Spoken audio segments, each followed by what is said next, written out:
coming off that fantastic win over Teemu Packalen at UFC Fight Night London 9 days ago. And it was one of those performances where you watch the finish, you watch the sequence of events leading up to the finish, and it's like I still can't really wrap my head around what exactly he did, in particular with that kick. And after the fight, everyone was hitting me up saying, you have to have Marc on, you have to have Marc on. The show was full, and I apologize, but I will admit I was bombarded, and I felt very bad about it. So here I am, rectifying my sins, making up for it. 9 days later, we're talking to the bone crusher himself, Marc Diakiese. He joins us right now via the magic of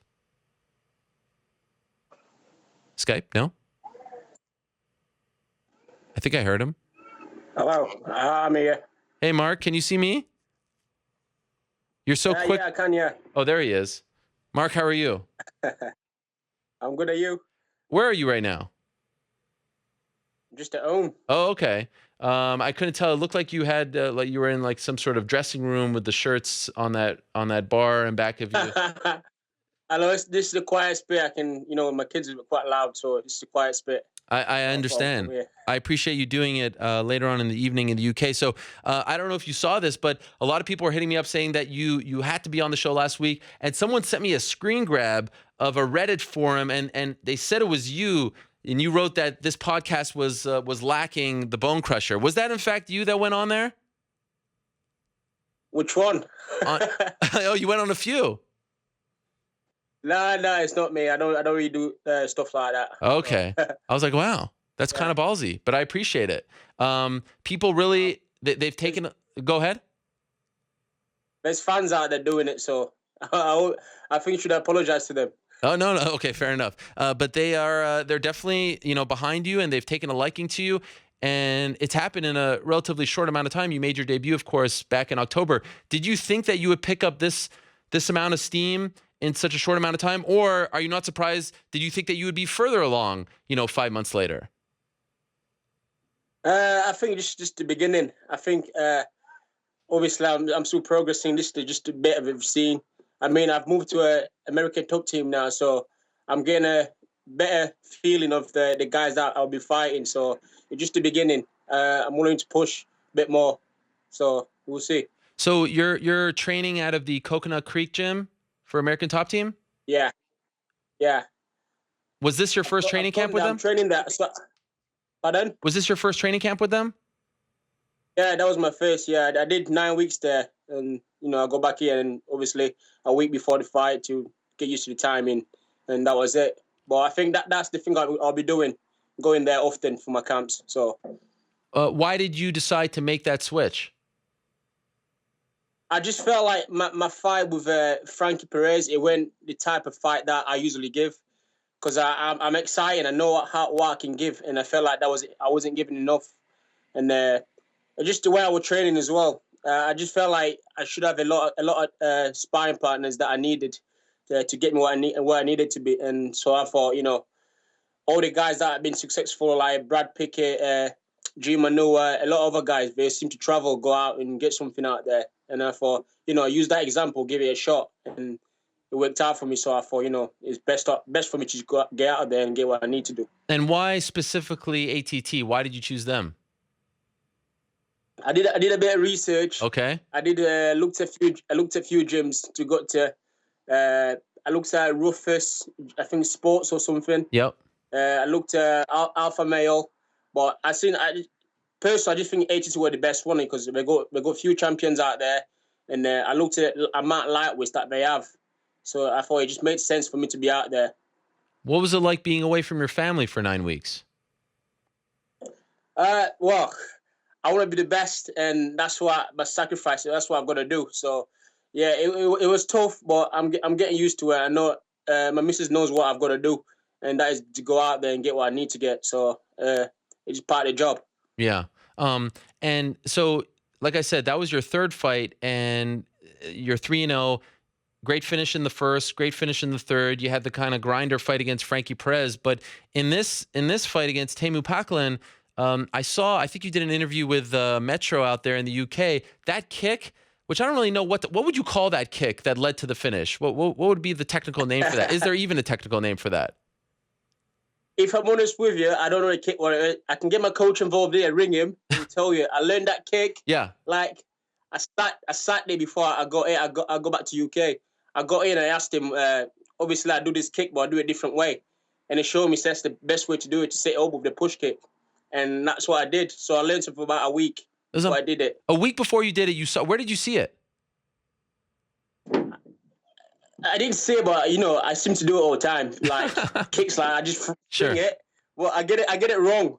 So this time we're more of being confident, you know, been practicing this, so I thought, you know, give it a go.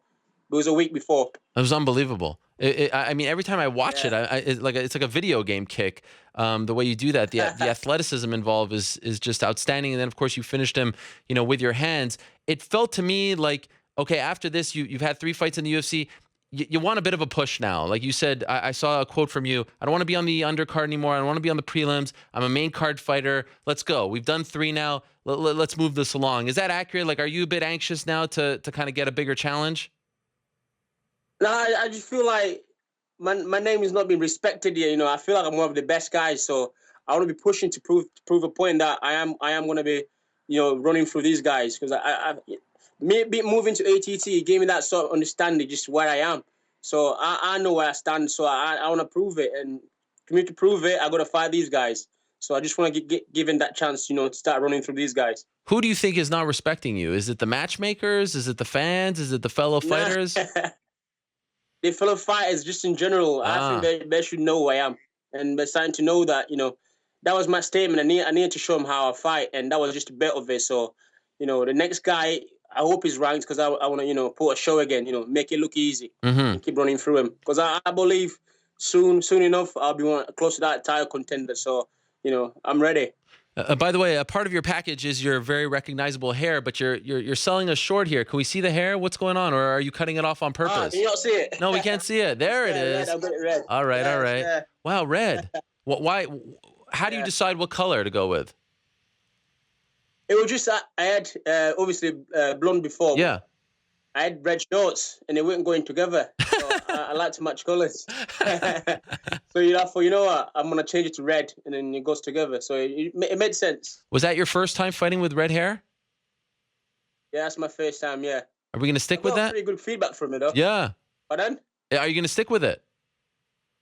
Yeah, I'm gonna stick with it. Yeah, it looks the part of it now, so I'm gonna stick with it. Plus, I had a bet with Danardi.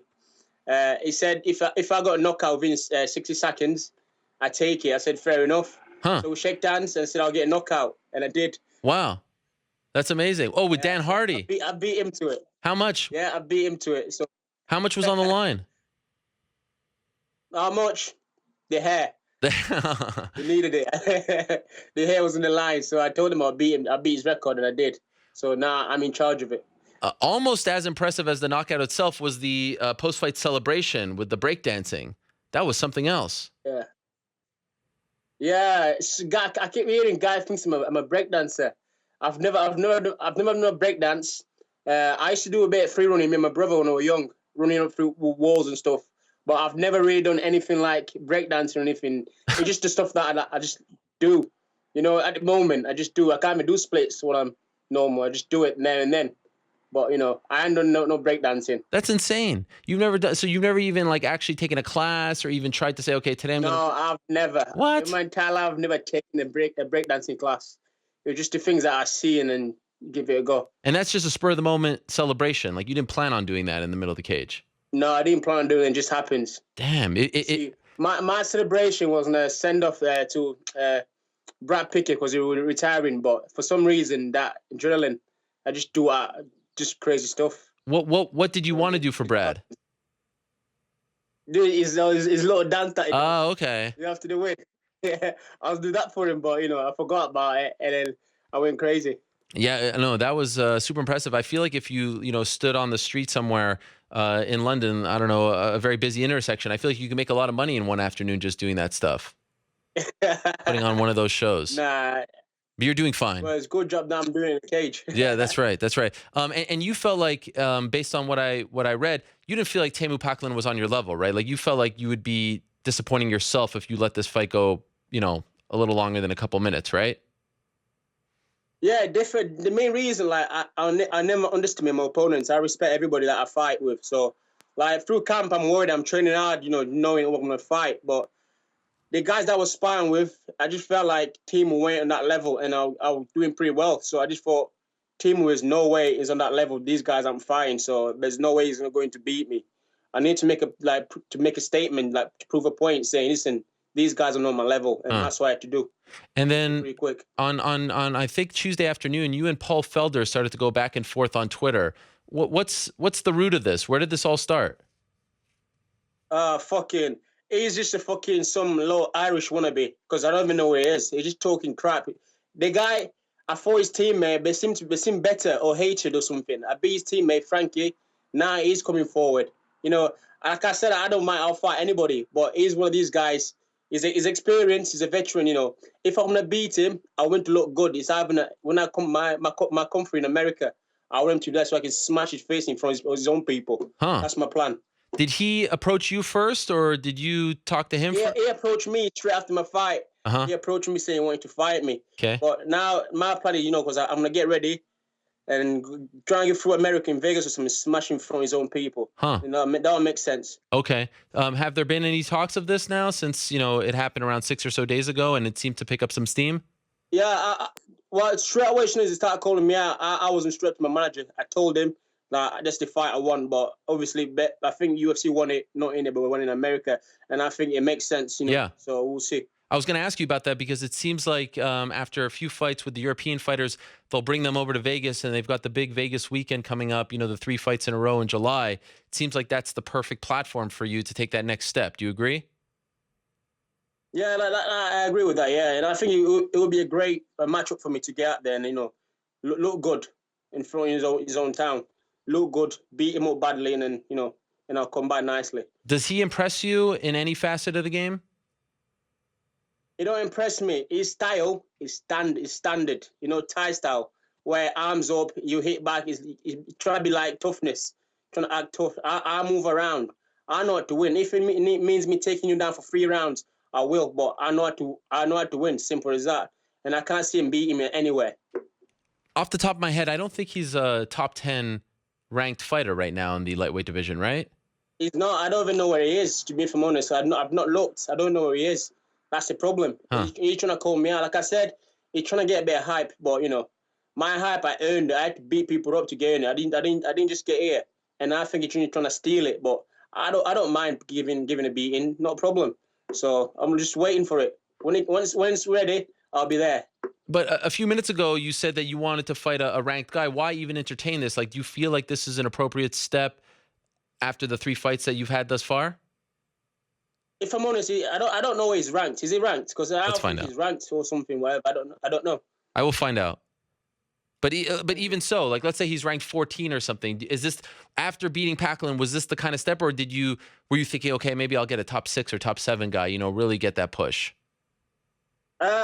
If I'm honest, I just think like right now, people want to fight me, so they should be calling me out. I don't call anybody. I've got my own hype. You know what I mean? Yeah. I'm one of the best, so they should be calling the best out. I shouldn't be calling them. So we'll see. But I'm not calling anybody out. They should be calling me because I'm the name now. They want to fight me. Come and call me out. And then if you think you're a good fight, we'll fight. And by the way, according to the UFC, go ahead. I think Paul Felder would be the great fight because he likes to stand up and his style is just average. He don't do much, you know what I mean? So I'll like that fight to show him off in front of his own people. According to the UFC rankings, he is not currently ranked in their top 15. He's not even ranked. So if he's watching, you better watch. No, he's not even ranked. You know what I mean? He's not good to me. So it's even, for me, it's stupid of me responding to him. So, you know what I mean? I thought he was ranked, but he's not. You took the bait. You took the bait. He wanted you to respond. It's all right. I don't mind giving beating. It's fine. Have you noticed, since coming back, because your second fight was in New York, Albany, New York, and then you came back and fought in London, did you notice a difference in the way the fans reacted towards you? Do you feel like more people are recognizing you now, getting behind you over there in England? Yeah, I do feel like a lot of people now, I can't go anywhere now. Oh. A lot of people know where I am. Especially with this, I think I need to shave it off. Because that's what we noticing, that right there. So I'm going to try and shave it off for a bit. So you'll shave it off and then regrow it? regrow it. Yeah. Then I'm free out for a little bit.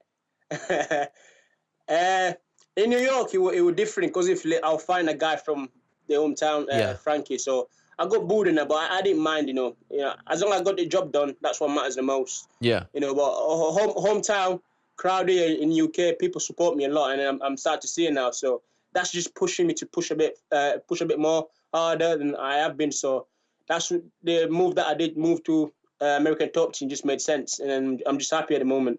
How did your now former team react to you leaving? Well, how it happens when you leave a team. No one's really happy, but I'm starting to see this. It's about me. If I'm loyal, if the team's right for me, that I see things there, I'll stay there. If it's not, I'm willing to go somewhere else where I can get better. So, and that's what I did. Move up there because to be honest, it's about me. Sure. To me, that's fine, and it's not nobody else, and that's what I'm doing. I'll get people hating on me because of it, but I have to do what I have to do. So you felt a bit of brushback from members of the team or other people in the English MMA community? No, I just felt like the level that I was sparring or I was training with, it wasn't that level no more. For me to evolve, I needed people a little bit better than me, certain areas to become better fighters. So and that's what I did. And there's no question about it. Just go to America. And that's what I did. I saw Michael Bisping give you props afterwards. What's that like for you? I mean, is this a guy that you kind of looked up to when you were coming up? Yeah, well, I've always watched Michael Bisping. It was great to get someone like champion like Bisping. Yeah. And to say how good I'm doing. Yeah. It makes me wanna push. Like I listen to these high people call me, oh, you're this and that, but to me it's more of a like now the fight is gone out of my head now. Now I'm thinking, what do I need to do next to impress people? Yeah. What kind of crazy move? That's what I'm thinking now. That's done. Yeah. So it was great to get Miss Bisping telling me that. Yeah, it reminds like all the greats. You have that one moment where you revel in the victory, but then you're immediately turning towards the next thing. Like, how do I top this? Right? Like, you don't even give yourself enough time to actually appreciate what you did in there. If I'm honest, this fight, it felt different than any other fights. It felt so real, like, it's done. You know what I mean? I felt like I could have done a little bit more in there. What? Like, that's why I started my spinning kick. My spinning kick. So I felt like I could have done a little bit more, but I finished it early. But that's what I'm saying. I think Felder will be a great matchup for that because I think he'd take a shot. But we'll see once he takes my right hand if he will survive. He'll still be there standing. Yeah, how many officially? Let's see. How many seconds was that? That was 30 seconds. So are you trying to top that against Felder? That's a little much. Like give him a little beating. Oh, okay. I think I like to beat him up a little bit. You really don't like this guy? A little bit. You don't like him, eh? Listen, I just think UFC now is different. UFC, it's a job. Yeah. You don't perform, you get kicked out, you're done. To me, now I take that personal. So if I'm fighting somebody trying to take that from me, I'm willing to hurt them, and that's what I'm doing. So my mentality is completely different now. And you didn't have that mentality before? I had it before, but it was more of a, shake hand, be nice to people. Oh, okay. We'll fight in the spot. But now it's listen, you try to take what I'm working for. But there's no way I'm gonna let you have that. So before the fight, I'm making sure that you know that. You know what I mean? That is a scary thought. How far away do you think you are? Let's say everything, you get the Felder fight, it all goes well, from being in that discussion with the top dogs at 155. In your mind, how far away are you? If for me, I'm number one. You're already right there. Top. You're already there. Yeah, right at the top. Right at the top. I'm telling you, right at the top. And listen to I'm telling you today, I'm right at the top. Believe that. We'll remember this. So we're talking like Tony Ferguson, Khabib, Eddie Alvarez, these guys. You're above those guys in your mind at this point. I'm telling you, I'm ready. I'm right at the top. And anybody who want to fight me, I'll be there. Wow. I've traveled a lot. I know people I've sparred with. I know sparring is completely different, but I just know where I stand with these guys. So I'm saying I'm right at the top, and believe that. All right. Well, I like it. I like the confidence, and I'm not gonna argue with you because your work speaks for itself at this point. It is unbelievable. It truly is impressive. So do you expect that we're gonna find out soon that you're gonna fight in July? Do you think this is gonna happen, you and Paul Felder? Well, I definitely want in July. We'll see. We'll see because I'm still in talk with them now. Okay. But and like I said, is last fight of my contract as well. Oh. So we'll see. Oh, are you gonna try to play it out? Not re-sign before? No. I'm just fighting. We'll see. I believe I've got one of the biggest name here in UK right now. Yeah. We'll see. Play that bad boy out. Get paid, my friend. See. Get paid. You deserve it. I've got a name. You My do. name speaks for itself now in UK, so we'll see.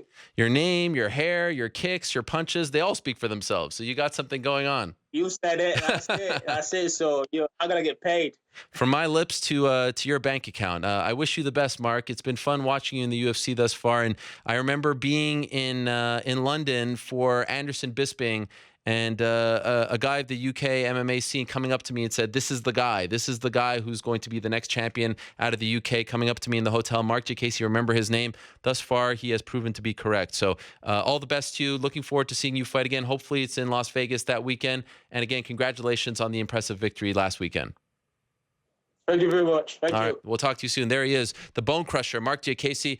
No shortage of confidence running through that man, and he certainly has been backing it up.